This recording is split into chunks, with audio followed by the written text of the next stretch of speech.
My name is Boyd McGehee. I'm Misty McGehee. We're just going to talk to you today about a little journey that we've been through. Kent spoke today about a decade of delay. Boyd and I have certainly experienced a decade of delay in our journey. Our testimony, well, my personal testimony is one of complete and utter defeat, depression, and I need to say that like 10 times, depression,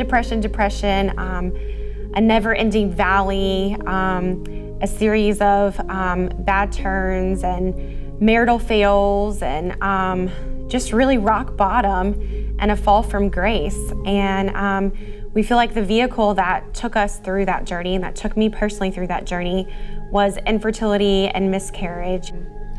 I'll say, as far as from the husband or male side of things, it's a very helpless spot.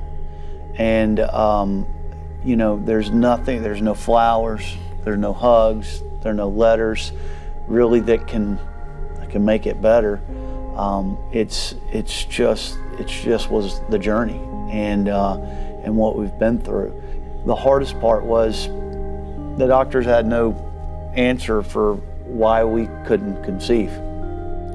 So after about a decade of miscarriage and infertility and failed treatments and, like I said, just total despair and depression and the dark valley that you never thought would ever end, and the fall from grace and the marital fails, and I have to say all of those because they're important.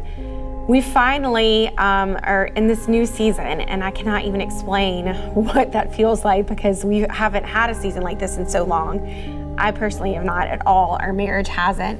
But God does keep his promises, and we feel like we've definitely come full circle. This will be the third Easter Sunday that I've sat in church thinking that this is my time, this is my time, this is my time. And I think actually the spring of 2017 is finally our time, and we're gonna have this promise, this miracle to show everybody.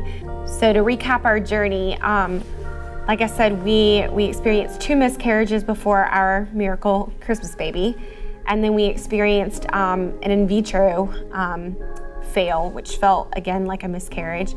And then we experienced 2 more miscarriages, and now we are on our 6th pregnancy and are going to have a little Easter baby. So this has all been, such a turnaround season for us, and I will be able this time to sit and hopefully give somebody else hope that that promises do come true, because I certainly sat in service waiting and listening to other stories of faith and hope and leaning on them, and I'm just hoping that this story will be one that will help somebody else through their journey.